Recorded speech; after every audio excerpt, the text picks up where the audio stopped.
अस्सलामुअलैकुम। आज day 21 and class number 20 होगा। And let me clear one thing that जैसा कि तमाम स्टूडेंट्स को पता होगा कि हमने OSHA 30 hours course successfully complete कर दिया है।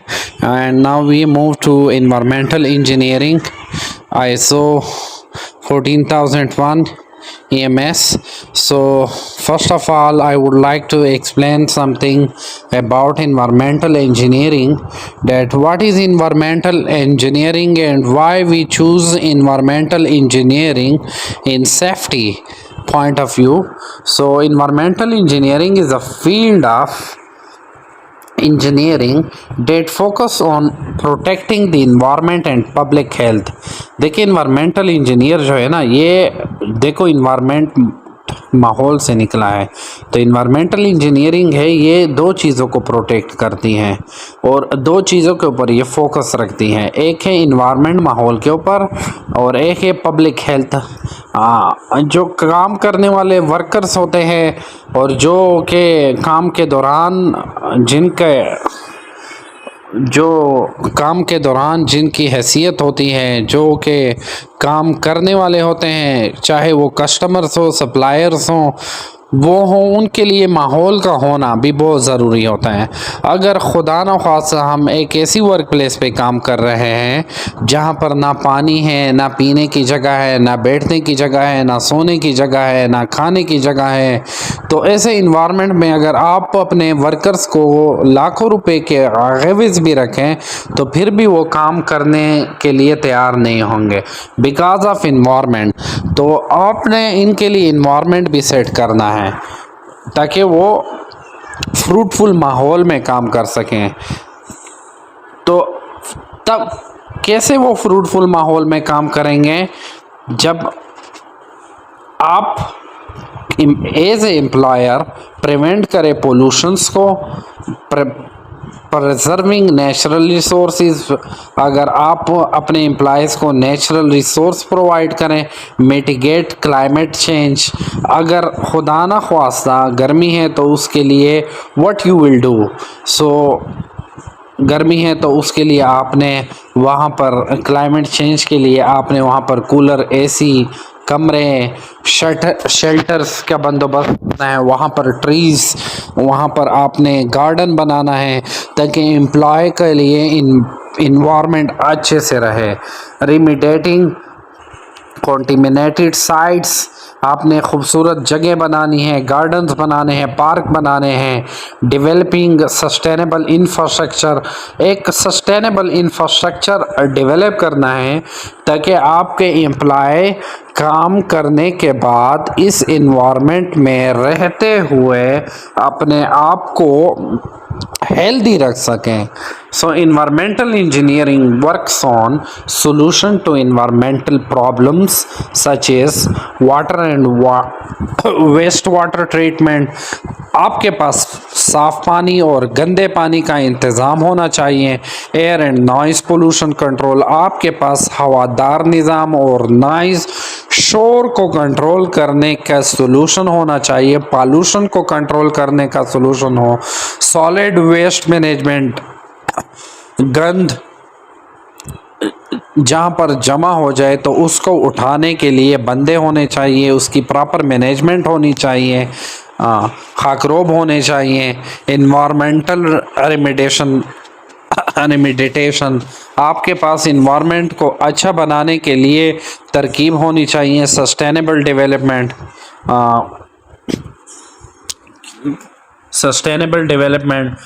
Climate change mitigation, green infrastructure, ecological restoration. तो ये सारी चीज़ें जो मैंने अभी थोड़ी देर पहले आपको एक्सप्लेन की कि if all of these things are available then your employees will work healthy. So they apply principle from engineering science and mathematics to design, build and operate system to promote environment sustainability and protect public health। तो अब ये कह रहे हैं कि अब ये ऐसा नहीं है कि मतलब आप इन चीज़ों के ऊपर अमल करेंगे तो वो होगा। इसके लिए आपने अप्लाइड साइंस करनी है, मैथमेटिशियन डिज़ाइंस बनाने हैं कि हमने अगर इस तरह कर लिया तो इसका ये रिज़ल्ट निकलेगा। मैथमेटिशियन कैलकुलेशंस करनी है, ऑपरेटिंग सिस्टम बनाना है ताकि आपका इन्वायरमेंटल सस्टेनेबिलिटी को प्रमोट हो और पब्लिक जो है आपकी प्रोटेक्ट रहे हर किस्म के अनहेल्दी एक्टिविटीज़ से। Some example of environmental engineering work include designing water treatment plants। आपने वाटर ट्रीटमेंट के लिए ऐसे प्लांट्स बनाने हैं कि उसमें साफ़ पानी का अलग इंतज़ाम हो, वेस्ट वाटर का अलग इंतज़ाम हो, वहाँ पर खाने पीने के लिए पानी का अलग इंतज़ाम हो और नहाने धोने के पानी का अलग इंतज़ाम हो। क्योंकि अक्सर मिडल ईस्ट कंट्रीज़ में पानी का बहुत बड़ा प्रॉब्लम होता है। इवन पाकिस्तान में ये प्रॉब्लम इतना नहीं होता है, specially in our areas, northern areas, but if we go to Karachi, Sindh area, specially Punjab federal areas, so they are facing water problems. So actually I'm gonna tell you कि वाटर को आपने डिज़ाइन करना होगा।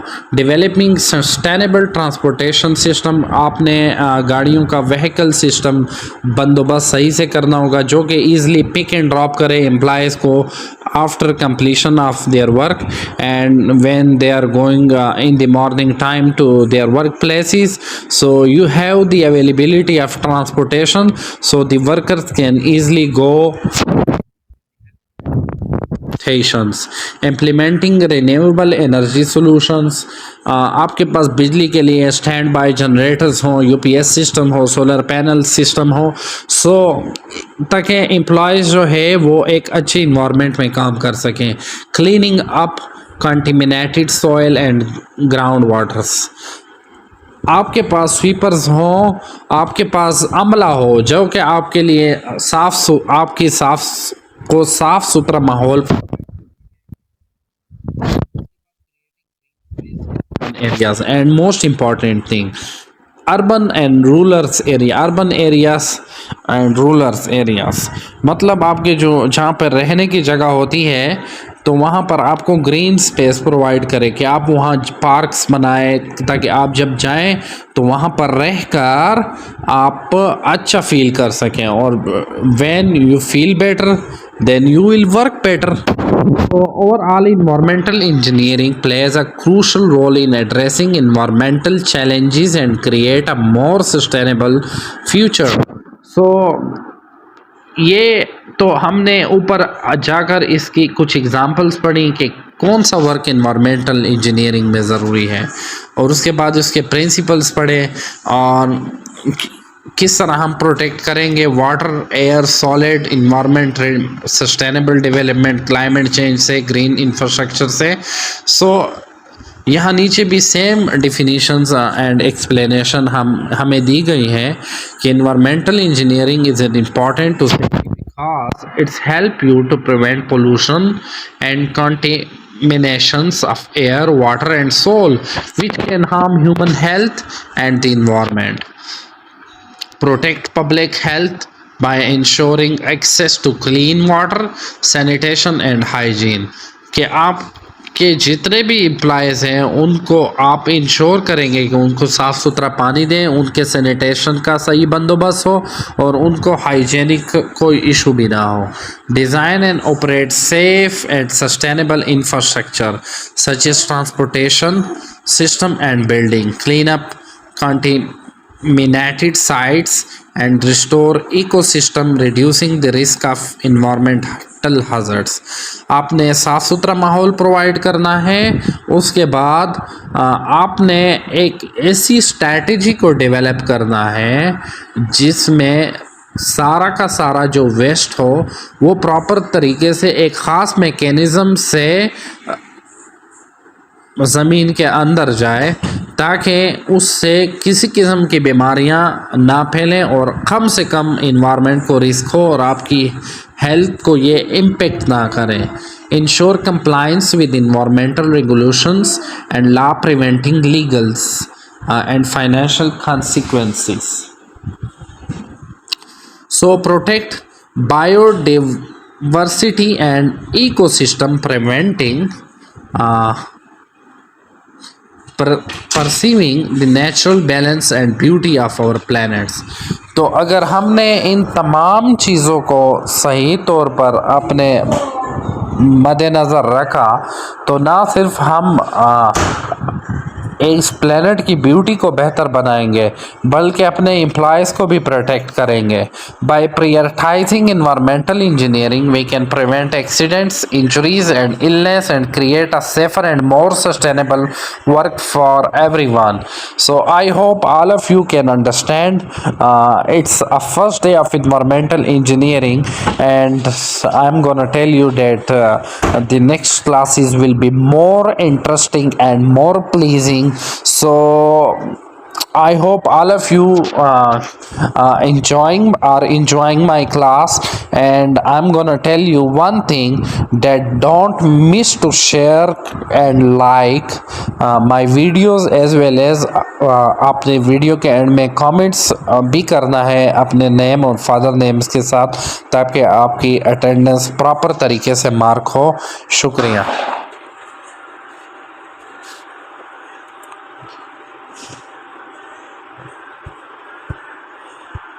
सबने आधा मोबाइल चला कर दिया। चलो सुना मेरा।